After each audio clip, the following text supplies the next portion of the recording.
Esse tribunal nasceu como um tribunal da boa vontade. Como dizia nosso primeiro e eterno presidente, Alberto José Tavares Vieira da Silva, a partir do nada, nada efetivamente. Foi preciso começar do zero, né? Comprar todo o mobiliário, montar as turmas, criar área de recursos humanos. Tinha uma editora de texto chamada Edith, que usava disquete ainda. Aquilo foi uma revolução no tribunal, porque a gente só tinha máquina da datilografia mesmo. No início mesmo, não tínhamos nada, sentávamos em cima da caixa de isopor que trouxe o computador. Não era computador, era uma Edith, por exemplo, era uma máquina de datilografia, nem computador a gente tinha, né? Mas foi um período muito bom, de muito entusiasmo, de muito trabalho. Entrei aqui em maio de 89 e, na época, o prédio não era aqui, era lá no edifício Áurea. Era um vão, né, um espaço aberto lá no edifício Áurea, onde não tinha as divisórias. Tinha algumas dificuldades, a gente não pedia para a família não ligar para a gente, porque não tinha o telefone suficiente, né? O telefone era um só, era um só. Nós tínhamos o da Secretaria-Geral, né, que era o único telefone que a gente tinha lá. Era o número que dava para todo mundo. A gente tem a primeira reunião, assim, que foi aquela emblemática, né, que todos ficaram muito assustados, né? O diretor-geral passou para a gente todas as diretrizes, então abriu o elevador, quem estivesse lá dentro tinha que sair, dar lugar para a excelência entrar, também não tinha assim privativo, né? Se chegasse na sala, a gente está trabalhando, e chegasse alguma excelência também, todos tinham que ficar em pé. Só saia, meia, calça, era um terror. Se o servidor estivesse no elevador, tinha que sair para que o magistrado pudesse usar o elevador. Quando um juiz entrava, a gente tinha que levantar para cumprimentá-lo, né, para recepcioná-lo. E foi assim durante muito tempo. E os meus filhos são 4, que cresceram aqui, que tudo deve ao tribunal. Então a gente tem aquela sensação de amizade, de companheirismo e de ter feito uma família. É a melhor sensação que eu tenho daqui.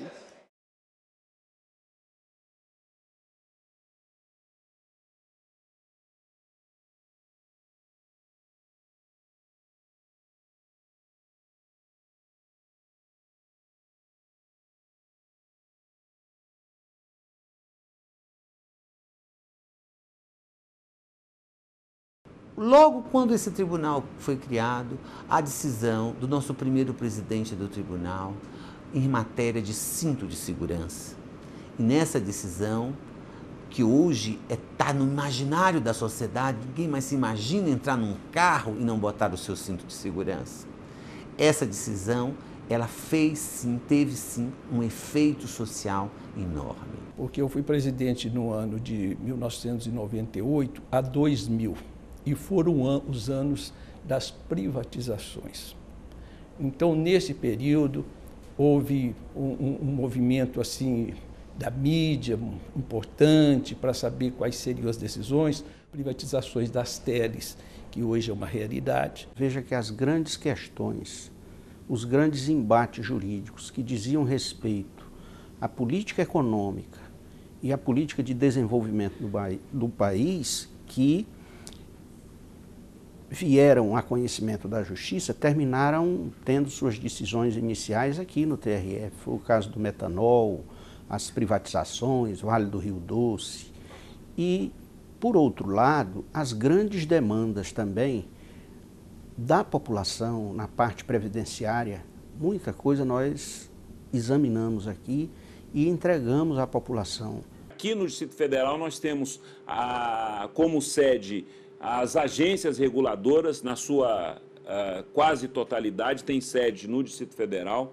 Algumas autarquias das mais importantes, como é o Banco Central, também tem sede aqui. Então, na maior parte das vezes, algumas das demandas que serão propostas contra esses órgãos que têm máxima importância para o país, só podem ser propostas aqui no Distrito Federal e, portanto, terão como destino final o Tribunal Regional da Primeira Região. Os atos praticados, os atos administrativos praticados, né, na gestão, no desenvolvimento, na implementação, né, de políticas relativas à infraestrutura do país, seja operacional ou não, estão sujeitos ao controle jurisdicional da Justiça Federal.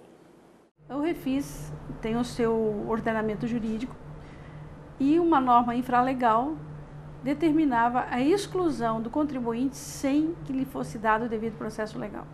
Eu arguí inconstitucionalidade e a Corte, por maioria, acolheu a arguição de constitucionalidade, demonstrando que a norma infralegal não poderia afrontar a norma constitucional, no sentido de excluir do parcelamento aquele contribuinte sem lhe dar o devido processo legal.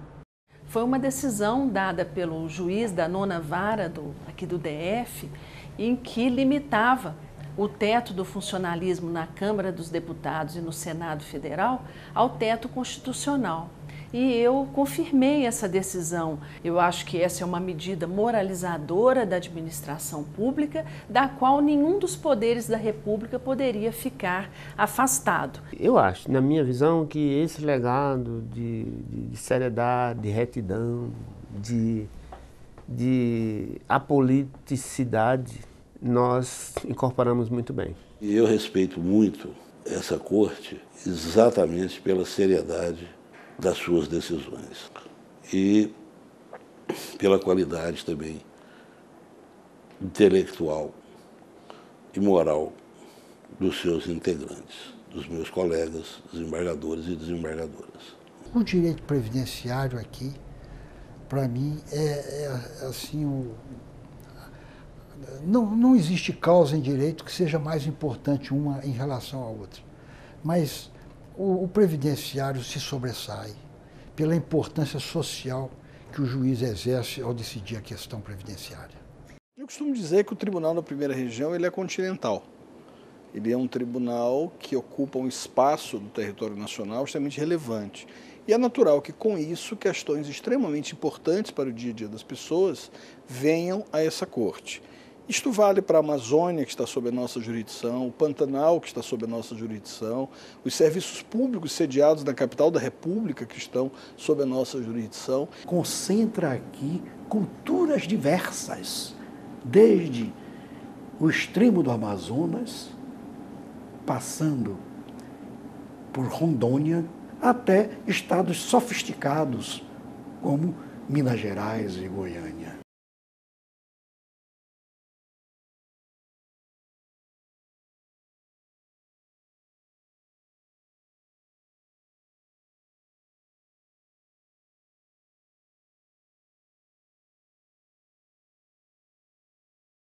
O tribunal cresceu e com o crescimento vieram os desafios decorrentes do recebimento de um elevado número de processos sem que houvesse a correspondente adequação dos recursos humanos e tecnológicos, de modo que se tornou necessário vencer os obstáculos. E foram muitos para imprimir maior celeridade à prestação jurisdicional.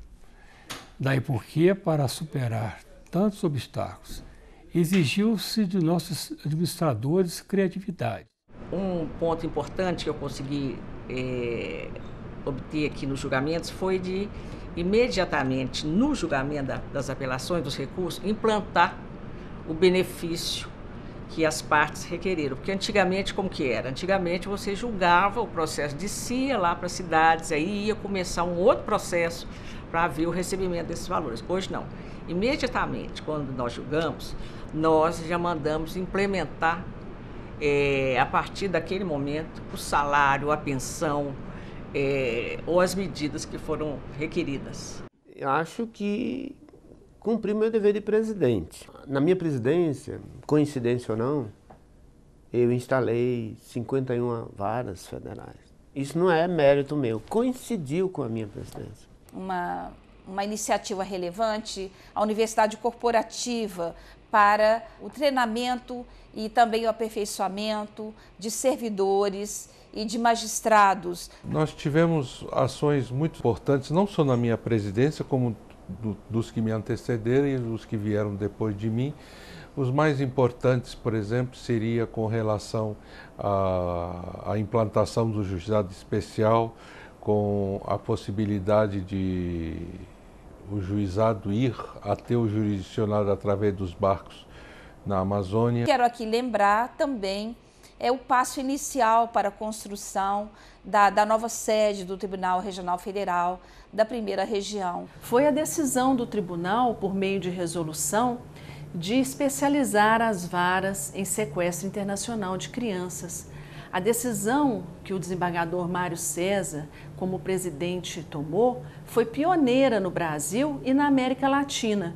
E por isso o presidente recebeu uma menção honrosa, uma carta de agradecimento do próprio secretário da Conferência Internacional da Haia.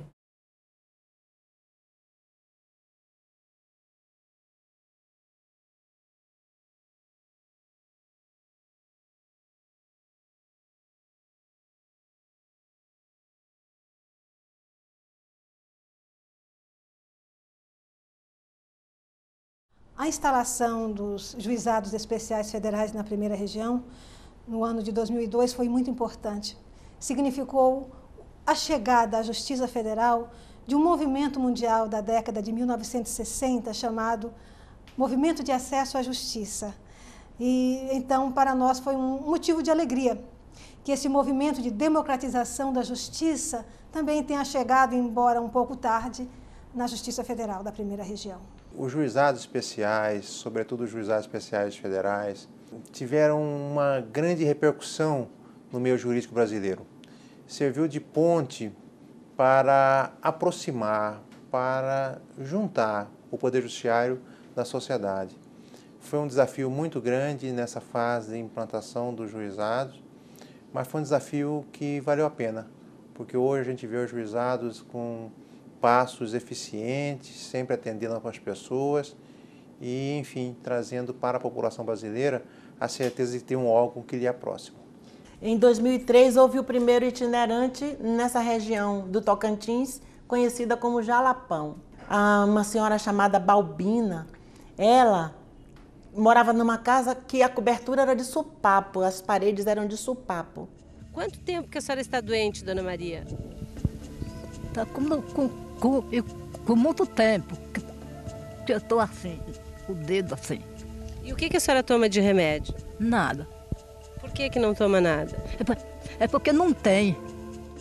Agora, em 2013, 10 anos depois, a COGEF voltou ao Jalapão e pôde não somente perceber, como ver, como sentir que a mudança se fez positivamente.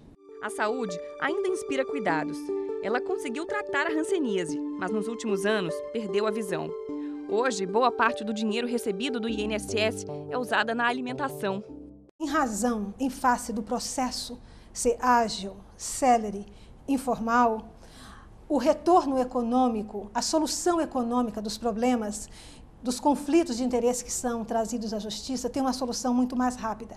Então, o impacto da solução judicial na vida econômica do indivíduo, da parte, depois da família e da comunidade, se sente de maneira muito mais rápida do que os processos comuns da Justiça Federal comum, seguindo o rito ordinário.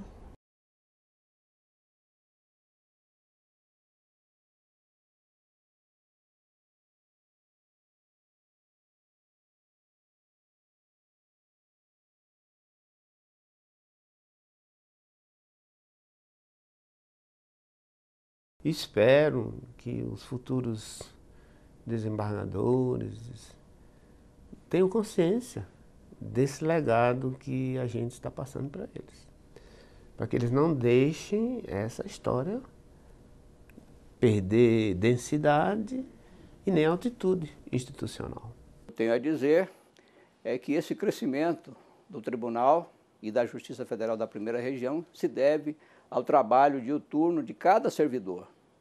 Cada servidor colocou nesse grande edifício um pequeno tijolo em cada dia de seu trabalho, em cada momento das suas atividades, de modo que o tribunal e, particularmente, os seus servidores estão de parabéns nesta comemoração.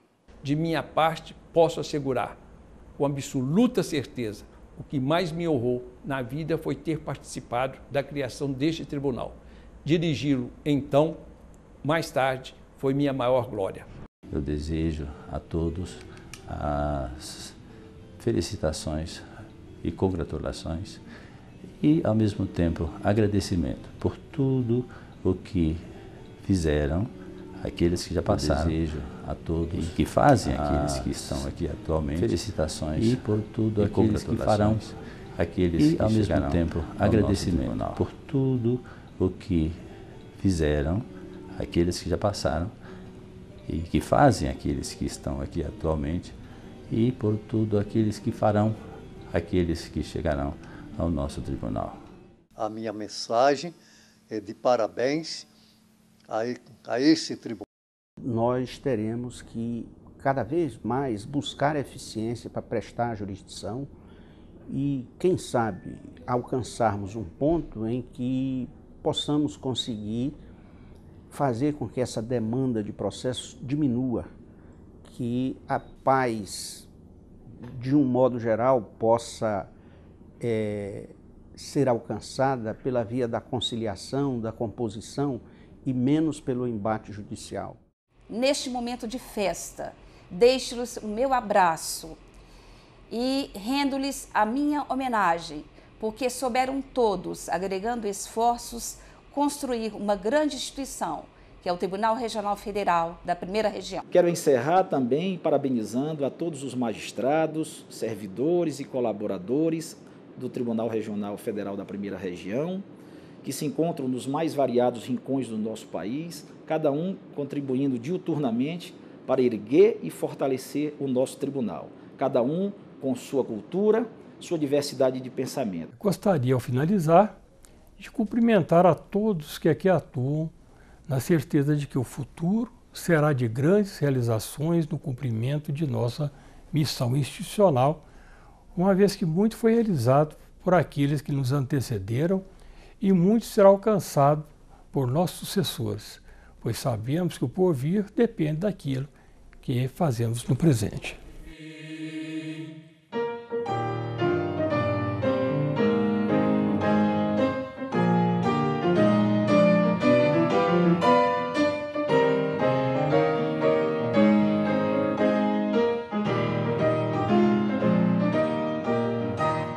É justo que um país possa sonhar.